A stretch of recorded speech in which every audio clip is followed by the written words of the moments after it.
Hello everyone, welcome to super classes. Guys, इस lecture में हम लोग बात करेंगे इलेक्ट्रिक चार्जेस एंड फील्ड के न्यूमेरिकल्स की। बच्चों, मैंने इलेक्ट्रिक चार्जेस एंड फील्ड के न्यूमेरिकल्स में सीक्वेंस वाइज मतलब टॉपिक वाइज आपको न्यूमेरिकल कराना स्टार्ट किया है।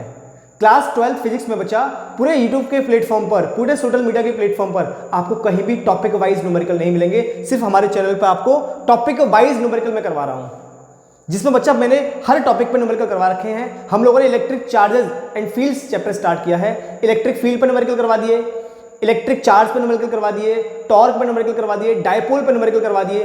हर टॉपिक पे मैं न्यूमेरिकल करवा रहा हूँ बच्चा। और आज बारी है इलेक्ट्रिक फ्लक्स के न्यूमेरिकल्स की। तो हम स्टार्ट करते हैं लेक्चर को। मेरा नाम है शैलेंद्र शर्मा और आप देख रहे हो मुझे अपने प्यारे से यूट्यूब चैनल सुपर क्लासेस पर। तो चलिए स्टार्ट करते हैं बच्चा। आज का क्वेश्चन है 63, क्वेश्चन नंबर 63। क्या बोलता है, देखिए, a cube of side 0.1 meter is placed as shown in the figure in a region where electric field is equals to 500 x I cap। I cap का मतलब इलेक्ट्रिक फील्ड दिया बच्चा में x डायरेक्शन में। Here x is in meter and E is Newton per coulomb। Calculate flux passing through the surface that is cube और charge within the cube। हमें flux और charge निकालना है बच्चों। डायग्राम दिया हुआ है, क्या दिया हुआ है? डायग्राम दिया हुआ है, डायग्राम दिया हुआ है। आप समझो, पहले डायग्राम को समझो। डायग्राम में क्या दिया हुआ है? इलेक्ट्रिक फील्ड दिया बच्चा हमें एक्स डायरेक्शन में, मतलब इस तरफ हमें इलेक्ट्रिक फील्ड दिया हुआ है, राइट। एक क्यूब दिया हुआ है बच्चा। क्यूब के अंदर में कितनी सरफेस? 6 सरफेस। एक क्यूब के अंदर में 6 सरफेस है। कौन सी देखो, मैं काउंट कर रहा हूं। ये फर्स्ट सरफेस, इधर वाली सेकंड सरफेस, ऊपर वाली थर्ड और नीचे वाली फोर्थ। ऐसे ही एक आगे वाली होगी जो कि फिफ्थ है और एक अंदर वाली है जो कि सिक्स्थ है। हमारे पास टोटल क्यूब है 6 सरफेस है। टोटल कितनी है? 6 सरफेस। अब बच्चा हमारा जो इलेक्ट्रिक फ्लक्स है वो क्या है? Number of field line passing through a surface normally. किस किस सरफेस से इलेक्ट्रिक फील्ड लाइंस नॉर्मली पास कर रही हैं, वही फ्लक्स लाइन केवल फील्ड बनाएंगी। मतलब जो किसी सरफेस के परपेंडिकुलर फील्ड लाइंस हैं केवल वही फ्लक्स में काउंटिंग होंगी और बाकी काउंटिंग नहीं होगी। तो जरा चेक करो, इलेक्ट्रिक फील्ड हमारा किस तरफ है? एक्स डायरेक्शन में। तो इलेक्ट्रिक फील्ड और एरिया वेक्टर, इन दोनों के बीच में कितना एंगल बन रहा है वो हमें कैलकुलेट करना है सबसे पहले। तो आप फर्स्ट वाले सरफेस का देखो, एरिया वेक्टर कहां होगा? इस तरफ। Area vector is always perpendicular to surface. तो इसका जो एरिया वेक्टर है बच्चा वो कहां होगा? इस तरफ, दैट इज DA। और इलेक्ट्रिक फील्ड भी इस तरफ है। तो इन दोनों के बीच का जो एंगल है θ1 वो कितना है? 0 डिग्री। कितना हो गया? 0 डिग्री। सेकेंड सरफेस में देखो, एरिया वेक्टर कहां? इस तरफ, ये D आएगा बच्चा। एरिया वेक्टर इस तरफ है पीछे की तरफ और इलेक्ट्रिक फील्ड इस तरफ है, मतलब दोनों अपोजिट हो गए, अपोजिट हुए। तो इनके बीच में जो एंगल आएगा θ2 वो कितना आएगा? 180। कितना आएगा? 180। थर्ड सरफेस का एरिया वेक्टर ऊपर की तरफ, तो बच्चा एंगल कितना आ जाएगा? θ3। अब देखो, इलेक्ट्रिक फील्ड इस तरफ है और एरिया वेक्टर ऊपर की तरफ है, angle 90 degree. Same way fourth surface का एरिया वेक्टर नीचे की तरफ, तो इलेक्ट्रिक फील्ड और एरिया वेक्टर में angle 90 degree. Same way fifth surface में बाहर की तरफ और इलेक्ट्रिक फील्ड ऐसे, ये बाहर की तरफ है, इलेक्ट्रिक फील्ड ऐसे है, दोनों के बीच में एंगल कितना? 90। सेम वे अंदर वाली सरफेस, 6 सरफेस में इलेक्ट्रिक फील्ड तो इस तरफ है, इस तरफ, और एरिया वेक्टर अंदर की तरफ है, दोनों के बीच में एंगल कैसा? 90 डिग्री। अब हमें निकालना है फ्लक्स। तो देखिए, इलेक्ट्रिक फ्लक्स की बात करते हैं। इलेक्ट्रिक फ्लक्स, तो बच्चों इलेक्ट्रिक फ्लक्स का फॉर्मूला क्या है? Phi is equal to close integral EDA cos थीटा। अब बच्चों क्लोज इंटीग्रल का मतलब है एक क्लोज फिगर में जितनी भी सरफेस हैं उन इंडिविजुअल सरफेस के लिए आपको इलेक्ट्रिक फ्लक्स लगाना है, उनको इलेक्ट्रिक फ्लक्स लगाना। देखो, phi is equal to surface number 1 के लिए, तो सरफेस नंबर 1 के लिए electric field into area vector into cos theta.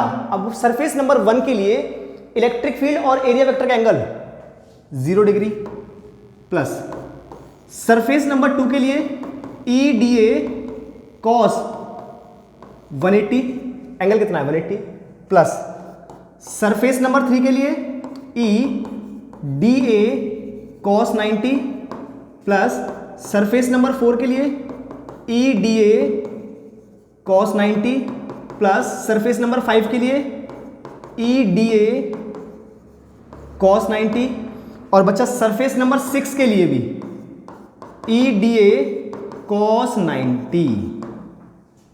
अब जो cos 90 वाला है बच्चा, cos 90 होता है 0, तो ये पूरा इलेक्ट्रिक फील्ड हो गया 0, ये पूरा फ्लक्स हो गया 0, ये पूरा फ्लक्स 0। क्यों? क्योंकि cos 90 है, ये पूरा फ्लक्स 0।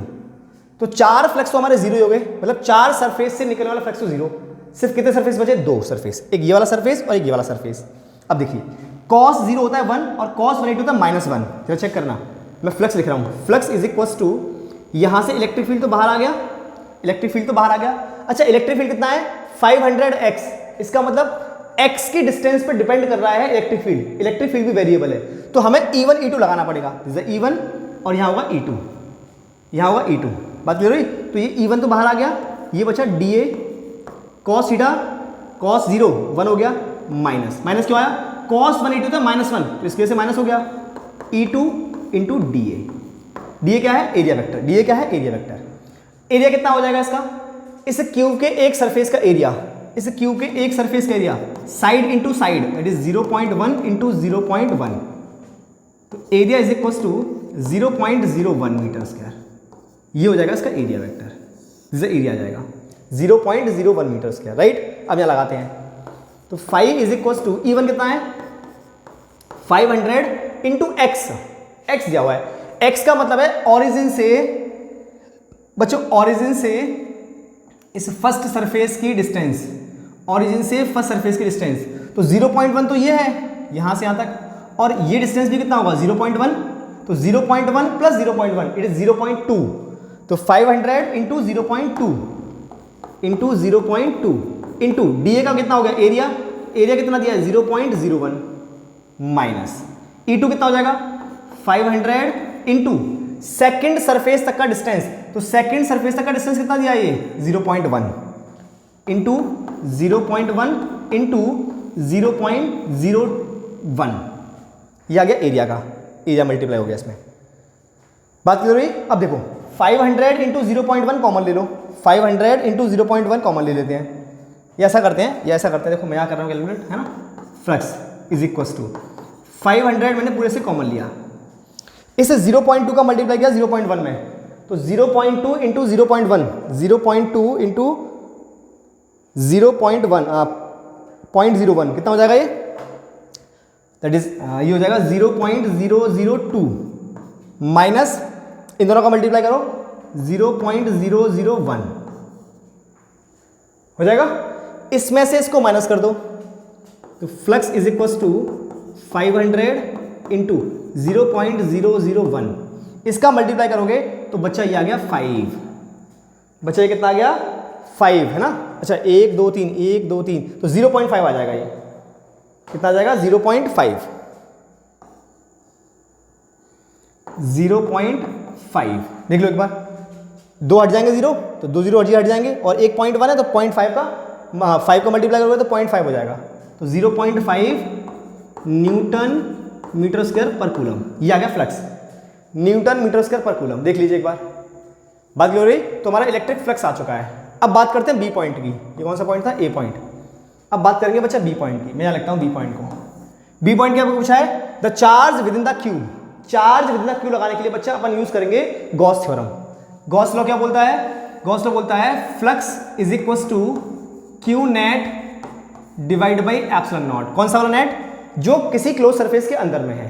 तो हमें चार्ज निकालना है, तो that is Q is equal to 5 into epsilon naught, और 5 कितना आया? 0.5 into epsilon naught 8.85 into 10 to the power -12। तो 5 में 8.85 का मल्टीप्लाई कर दो, तो 0.5 इंटू 8.85, इसका मल्टीप्लाई किया तो बन गया 4.425, है ना, 4.4। तो ये आ गया 4.4 into 10 to the power -12, it is in coulomb. ये आ गया अपने पास चार्ज, ये आ गया अपने पास चार्ज। देख लीजिए एक बार क्वेश्चन, क्वेश्चन देख लो, बहुत आसान क्वेश्चन है। बस आपको ये थोड़ा सा फॉर्मेशन समझना होगा, और बाकी तो फिर कैलकुलेशन है, बाकी तो फिर कैलकुलेशन है। क्लियर है? आगे बढ़े नेक्स्ट क्वेश्चन। सिमिलर टाइप का एक और क्वेश्चन आपके सामने है। सिमिलर टाइप का क्वेश्चन एक और सामने है, इसे एक और बार समझना है इस क्वेश्चन को आप, जिससे बहुत बेहतरीन तरीके से समझ सकते हो, है ना। क्वेश्चन नंबर 65, इन्होंने बोला है एक cube of side L is kept in space as shown in the figure, electric field E is equal to AX plus B I cap. मतलब इलेक्ट्रिक फील्ड बच्चा फिर से हमें X डायरेक्शन में दिया हुआ है, इलेक्ट्रिक फील्ड अगेन हमें कहाँ दिया हुआ है? X डायरेक्शन में, और इलेक्ट्रिक फील्ड अभी भी वेरिएबल है, X पर डिपेंड कर रहा है। किस पर डिपेंड कर रहा है? X पर। एक्स पर डिपेंड कर रहा है, इलेक्ट्रिक फील्ड अभी भी वेरिएबल है ना, क्लियर है। Exist in the region, find the net charge enclosed by the Q. Net charge पूछा है, तो नेट चार्ज निकालने के लिए सबसे पहले हमें क्या निकालना पड़ेगा, फ्लक्स। और फ्लक्स निकालने के लिए बच्चा डायग्राम का हमें यूज करना पड़ेगा, right. Electric field x direction में है, फिर से वही, ये फर्स्ट सरफेस, सेकंड सरफेस, ऊपर वाली को थर्ड बोल देते हैं, नीचे वाली को फोर्थ, ये फिफ्थ और ये सिक्स, 6 सरफेस है, 6 सरफेस है। इसका एरिया वेक्टर इस तरफ डी ए, एंगल कितना 0 डिग्री, सेम। इसका एरिया वेक्टर पीछे की तरफ θ2 कितना होगा 180। इस वाले का एरिया वेक्टर ऊपर की तरफ एंगल कितना आ जाएगा 90। इस वाले का नीचे की तरफ है ना D A,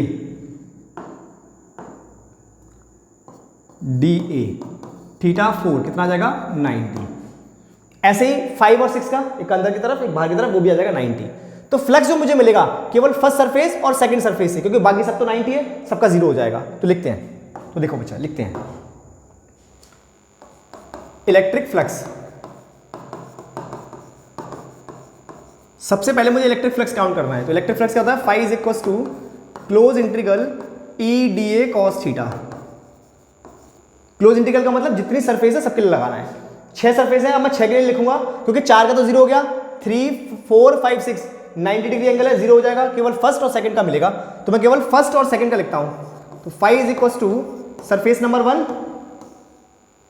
phi is equal to क्या जाएगा, सरफेस नंबर 1 कितना होगा E1 into D A into cos 0 degree, plus surface number 2 E2, E1 E2 के लिखा क्योंकि यहां पर इलेक्ट्रिक फील्ड भी वेरिएबल है, एक्स के साथ वेरी कर रहा है। It is D A into cos 180, और बाकी सबका कितना हो जाएगा 0। तो चलिए, फ्लक्स इज इक्वल टू, यहां से E1 कॉमन आ गया, सिर्फ क्या बचा डी ए, और कॉस 0 हो गया 1, माइनस के E2 कॉमन आ गया, डी ए और कॉस 180 -1, तो माइनस आ गया। अब रखते हैं बच्चा वैल्यूज। देखो, flux is equal to E1 into A, D A कितना हो गया A, minus E2 into integration of D A कितना हो गया ए, और इसका एरिया कितना हो जाएगा बच्चा, एरिया निकालते हैं। एरिया ऑफ क्यू कितना होगा, एक साइड कितने की है एल की, तो L into L, so A is equal to L square. ये हो जाएगा इसका एरिया, ये हो जाएगा बच्चा इसका एरिया। तो अब यहां रखते हैं वैल्यू, देखो, phi is equal to E1 जरा बच्चा चेक करो, E1 फर्स्ट सरफेस की डिस्टेंस ओरिजिन से, तो कितनी है, एल ही तो है, यही तो है केवल, ये एल, दिस द एल, कितना है एल। तो E1 कितना हो जाएगा, ए इंटू एक्स की जगह जाएगा L plus B into area vector कितना है एल स्क्वायर माइनस E2 का मतलब सेकंड सरफेस का, सेकंड वाले सरफेस का ओरिजिन से डिस्टेंस। तो बच्चा सेकंड सरफेस तो ओरिजिन पर ही है, सेकंड सरफेस को देखो जरा, ये जो सेकंड सरफेस है ये कहां पर है, ये तो ओरिजिन पर ही है ना, तो ये सेकंड सरफेस तो ओरिजिन पर ही है। तो ओरिजिन पे जब है तो इसका ओरिजिन से डिस्टेंस कितना होगा 0, कितना होगा भाई 0। तो x की जगह यहां क्या रखेंगे 0, तो मतलब ये वाला पार्ट हो जाएगा 0। तो ये बन जाएगा a into 0 plus B into L square, area का मल्टीप्लाई कर दिया, राइट।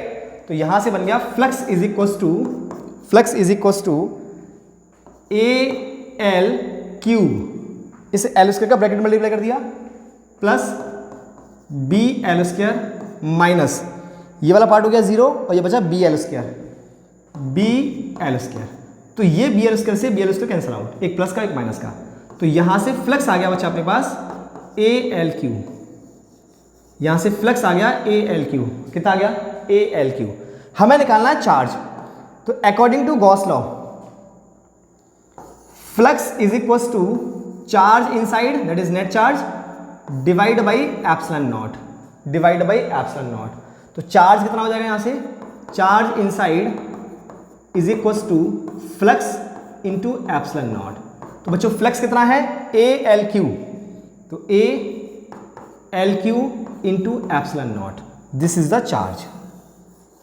ये बच्चों आंसर आ गया हमारा, देख लीजिए दोनों क्वेश्चन सेम है। क्वेश्चन नंबर 63 और 65 बोथ आर सेम, बिल्कुल सेम पैटर्न पे हैं। देख लीजिए एक बार, take a screenshot if you need. अगर इन क्वेश्चन में कहीं भी कोई भी डाउट बचता है तो आप मुझे कमेंट जरूर करें बच्चा। आप मुझे कमेंट करोगे तो मैं उसका सॉल्यूशन आपके लिए जरूर लेके आऊंगा। बहुत मेहनत मैं आपके लिए करूंगा, मुझे कितने भी वीडियो आपके लिए बनाने पड़े वो सॉल्यूशन के लिए मैं लेके आऊंगा और उसका आपको सॉल्यूशन भी दूंगा, बेस्ट वे में दूंगा। लेकिन आप उसका कमेंट तो करो मुझे। देख लीजिए एक बार, take a screenshot if you need, take a screenshot. और साथ साथ में नोट भी किया करें, साथ में खुद से प्रैक्टिस भी किया करें। आप अगर खुद से प्रैक्टिस नहीं करोगे तो बात नहीं बनेगी, है ना। खुद से प्रैक्टिस किया करें और कमेंट में मुझे कमेंट करके मुझसे बातें भी किया करें आप, जिससे आपको ये क्वेश्चन करने में और मजा आए। जब हम दोनों का इंटरेक्शन होगा ना तो बहुत ज़्यादा मजा आएगा हमें पढ़ने में। तो चलिए नेक्स्ट क्वेश्चन की शुरुआत करते हैं, चलते हैं नेक्स्ट क्वेश्चन की तरफ। नेक्स्ट क्वेश्चन है बच्चा 66, question number 66। Again similar type का क्वेश्चन है, फिगर भी बच्चा सिमिलर टाइप का है, सिमिलर टाइप का क्वेश्चन है। रीड करते हैं, देखिए क्वेश्चन बोल रहा है electric field E is in the region is given by E is equal to 5x² + 2 × I cap. फिर से बच्चा इलेक्ट्रिक फील्ड हमारा जो है वो x डायरेक्शन में है। इलेक्ट्रिक फील्ड जो हमारा वो x डायरेक्शन में है। कहां पर है? x डायरेक्शन में। E इलेक्ट्रिक फील्ड है, न्यूटन पर कूलम में, x मीटर में है। तो x क्या है? ओरिजिन से डिस्टेंस, हर सरफेस की डिस्टेंस। एक क्यूब ऑफ साइड 10 सेंटीमीटर, जो क्यूब है जिसकी साइड हमें दी है 10 सेंटीमीटर की, तो हम एरिया निकाल सकते हैं। क्या निकाल सकते हैं? एरिया निकाल सकते हैं। तो सबसे पहले मैंने क्यूब का बच्चा निकाला एरिया। सबसे पहले एरिया फाइंड कर लेते हैं क्योंकि हमें एरिया की बार बार जरूरत पड़ती है। तो एरिया कितना हो जाएगा? 10 × 10 is equal to 100 centimetre square. So it is 100 × 10⁻⁻4, it is in metre square. चलो एरिया तो निकाल लिया। Is placed in the region shown in the figure, आपको फिगर दिख रहा है। कैलकुलेट द इलेक्ट्रिक फ्लक्स और सेकंड नेट चार्ज। सेम चीजें हैं, सेम बात है, सेम क्वेश्चन है। आप भी मेरे साथ प्रैक्टिस करो और मैं भी कर रहा हूं, देखते कौन पहले करता है क्वेश्चन को। चलिए सबसे पहले डायग्राम को कंप्लीट करें। डायग्राम में क्या करना है? ये फर्स्ट सरफेस, ये सेकंड सरफेस, अब तो पता लग गया होगा आपको। ये थर्ड, ये फोर्थ, ये फिफ्थ और ये सिक्स, 6 सरफेस है क्यूब में। एक क्यूब में कितनी सरफेस? 6 सरफेस। एक क्यूब में कितनी सरफेस? 6 सरफेस। बच्चा फर्स्ट सरफेस का एरिया वेक्टर इस तरफ DA, दोनों के बीच में एंगल, इलेक्ट्रिक फील्ड भी इस तरफ ही है, इलेक्ट्रिक फील्ड भी हमारा इस तरफ है, दोनों पैरेलल है, तो एंगल कितना? 0 डिग्री।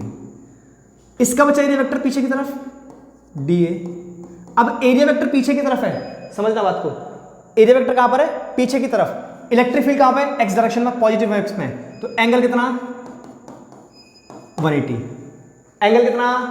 180, राइट। थर्ड सरफेस में एरिया वेक्टर ऊपर की तरफ, एरिया वेक्टर ऊपर की तरफ, तो एंगल कितना होगा? θ3, इट इज 90 डिग्री।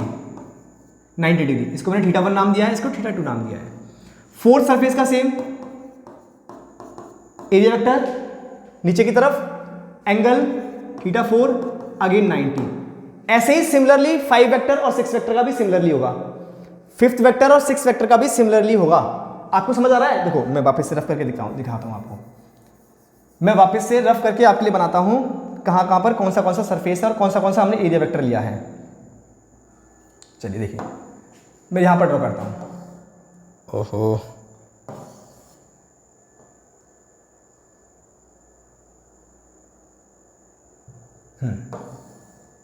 ये बच्चा अपने पास क्यूब है ना, क्यूब है। इस क्यूब में बच्चा ये लिया मैंने फर्स्ट सरफेस, ये हमारा सेकंड सरफेस, थर्ड सरफेस, ये फोर्थ सरफेस, ये फिफ्थ और अंदर वाला सिक्स्थ। इसका एरिया वेक्टर इस तरफ DA वेक्टर। इसके लिए मैंने बोला था θ1 इज 0 डिग्री। क्यों? क्योंकि हमारा इलेक्ट्रिक फील्ड इस डायरेक्शन में है, इलेक्ट्रिक फील्ड हमारा इस डायरेक्शन में है। इसका एरिया वेक्टर इस तरफ, तो इसके लिए एंगल होगा θ2, वो है 180 डिग्री। थर्ड वाला सरफेस का एरिया वेक्टर ऊपर की तरफ, सिमिलरली यहां पे ऐसे बना रहे हैं अपन, है ना। तो θ3 कितना आ गया है? 90 डिग्री, क्योंकि इलेक्ट्रिक फील्ड कहां पर है? पॉजिटिव x में, ये ऊपर की तरफ है। ऐसे ही फोर्थ वाले के लिए ये आ गया DA वेक्टर, एंगल कितना? 90 डिग्री। एंगल कितना है? 90 डिग्री। ऐसे ही फिफ्थ सरफेस के लिए, ऐसे ही सिक्स सरफेस के लिए। अब आपको पता लग गया होगा, अब आपको तो बहुत आसानी से पता लग गया है। चलिए अब निकालते हैं फ्लक्स। क्या निकालते हैं? फ्लक्स। फ्लक्स का formula phi is equal to close integral E dot DA। तो क्लोज इंटीग्रल का मतलब जितनी सरफेस है, मुझे कितनी सरफेस के लिए लगाना है? 2 सरफेस के लिए। क्यों? क्योंकि बाकी 4 सरफेस से पास होने वाला फ्लक्स तो 0 हो गया, क्योंकि एंगल 90 डिग्री है। तो चलिए सरफेस नंबर 1 के लिए लगाए E1 × DA × cos 0। मैं E1 क्यों लिख रहा हूं? क्योंकि इलेक्ट्रिक फील्ड कैसा है? वेरिएबल, x के साथ वेरिएबल है।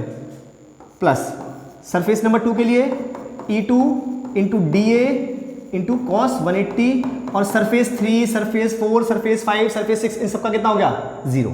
तो रखते हैं flux is equal to E1 बाहर आ गया, DA कॉस 0 1 हो गया, माइनस E2 बाहर आया, DA कॉस 180 माइनस आ गया इसलिए आ गया -1। तो ये कितना बन गया फ्लक्स 1 E1 इंटू ए माइनस E2 इंटू ए। अब यहां पर हम लोग वैल्यू पुट करते हैं फ्लक्स की। तो flux is equal to E2 कितना बचा, पहले E1 की बात करें। E1 कितना है 5x² प्लस 2। तो x की वैल्यू पुट कर देंगे यहां पर, और x की वैल्यू कितनी है ओरिजिन से फर्स्ट वाले सरफेस की, जो कि साइड के बराबर है। साइड कितना है 10 सेंटीमीटर। तो 5 इंटू, अब बच्चा 10 सेंटीमीटर को मीटर में चेंज करो, 10 सेंटीमीटर को मीटर में चेंज करो। तो 10 सेंटीमीटर का मतलब कितना हो गया 10 इंटू 10⁻⁻2 मीटर में आ गया, और इसका है होल स्क्वायर प्लस 2। ये हो गया electric field E1 into area कितना है 100 इंटू 10⁻⁻4 माइनस। ऐसे ही E2 इंटू ए। अच्छा E2 जरा चेक करो, E2 मतलब सेकंड वाला सरफेस, ये वाला सरफेस। तो सेकंड वाला सरफेस तो बच्चा ओरिजिन पर है, तो x कितना हो जाएगा, सेकंड सरफेस कौन सा वाला, ये वाला दिख रहा है ना आपको, ये वाला, ये तो बिल्कुल ओरिजिन पर ही है। और जो अगर ओरिजिन पर है तो इसके लिए x कितना हो गया, इसके लिए x कितना हो गया 0। और अगर x 0 हो गया तो ये 5x से कितना हो गया 0। मतलब ये आ गया आपका 5 into 0 plus 2 into 100 into 10⁻⁻4, 100 into 10⁻⁻4। तो फ्लक्स कितना आ गया, आप देखो जरा, फ्लक्स कितना आ गया 5 इंटू 100 10 का स्क्वायर इंटू 10⁻⁻4 प्लस 2। ये दोनों में से कॉमन ले लेते हैं, है ना, ये पूरा आ गया माइनस। ये ऐसा करते हैं, सॉल्व करते हैं थोड़ा सा इसको अच्छे से। मैं सॉल्व करता हूँ, देखो जरा, देखिए फ्लक्स इज इक्वल टू, बच्चा इसका मैंने मल्टीप्लाई किया 5 इंटू 100 इंटू 10⁻⁻4 प्लस 2। ठीक, ये कितना हो गया, देखो 2 0 है, हटा दो, तो इंटू 10⁻⁻2 बचा माइनस, ये तो 0 हो गया पूरा पार्ट, केवल क्या बचा 2 इंटू, यहाँ भी सेम 10⁻⁻2 बचा है, 10⁻⁻2 बचा है। सिमिलरली यहाँ भी ये 2 हट गया, तो ये 10⁻⁻2 बचा, क्या बचा, तो फ्लक्स इज इक्वल टू 10⁻⁻2 का मतलब 100 का डिवाइड, मतलब 0.0 है ना, 100 का डिवाइड है, इसका डिवाइड है 100 का, तो 2 बार पीछे आना पड़ेगा, 5 और प्लस 2 या इंटू 10⁻⁻2 माइनस 2 इंटू 10⁻⁻2, ये तो आया। ये कितना हो गया, तो flux is equal to 2.05 into 10⁻⁻2 minus 2 into 10⁻⁻2। तो इसमें से इसको माइनस कर दो, तो गाइस फ्लक्स आ गया 0.05 इंटू 10⁻⁻2, ये आ गया फ्लक्स। बच्चा ये आ गया फ्लक्स, आया कि नहीं आया, ये हमारे पास आ चुका है flux 0.05 into 10⁻⁻2 newton metre square पर कूलम। अब निकालना है मुझे चार्ज, अब निकालना है बच्चा मुझे चार्ज। तो चार्ज के लिए जगह है, हाँ यहाँ पे निकाल लेते हैं, चलो यहाँ पर है जगह अपने पास, चार्ज निकालते हैं, है ना। चार्ज सबको दिख रहा है ना, चार्ज कैसे निकालोगे, flux is equal to Q by epsilon naught. तो Q is equal to flux into epsilon naught. तो Q is equal to flux करना है 0.05 इंटू 10⁻⁻2 इंटू 8.85 इंटू 10⁻⁻12 दिख रहा है। तो यहाँ से Q आ जाएगा इन दोनों का मल्टीप्लाई करने के बाद। तो मल्टीप्लाई जरा करो, कितना आएगा 0.05 इंटू 8.85, यह आ गया 0.44। तो 0.44 इंटू 10⁻⁻14 कूलम, ये आ गया बच्चा चार्ज अपने पास, ये आ गया चार्ज। देख लो एक बार, देख लीजिए एक बार, take a screenshot if you need, take a screenshot. तो गाइस आज का लेक्चर, आज का वीडियो कैसा लगा कमेंट बॉक्स में कमेंट करके जरूर बताएं। मिलते हैं ऐसे ही बेहतरीन क्वेश्चनों के साथ में नेक्स्ट वीडियो में। टिल देन जय श्री कृष्ण, जय श्री राधे।